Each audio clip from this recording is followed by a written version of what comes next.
तर इकडे मटणाचा वाटा करत आहेत सगळेजण. प्रत्येकाला समान वाटा जावा यासाठी एका पत्रावळीमध्ये मांडून ठेवलेला आहे, म्हणजे समोर दिसून येतं ना.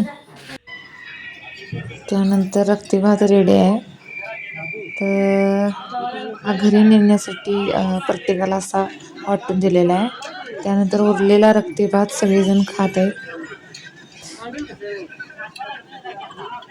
छान असा रक्ती भात झालेला आहे. आम्ही पण थोड्या वेळाने आणायला जाणार आहे. तर हा आहे रक्ती भात.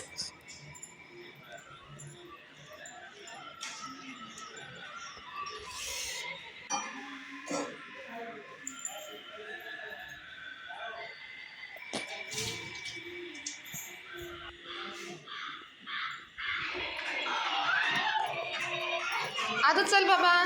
तर इकडे पण सगळेजण रक्ती भात खात आहेत. आपण बी रक्ती भात खाऊया. रक्ती भात खूप छान झालेला आहे.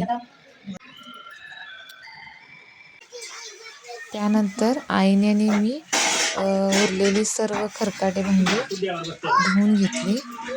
भांडी खूप जास्त धुण्यास पडलेली. त्यानंतर आम्ही मिळालेल्या वाट्यातल्या मटणाला फोडणी मारून ठेवलेली आहे आणि ते मटण आम्ही शुक्रवारी करून खाणार आहे. गुरुवारी आम्ही खात नाही.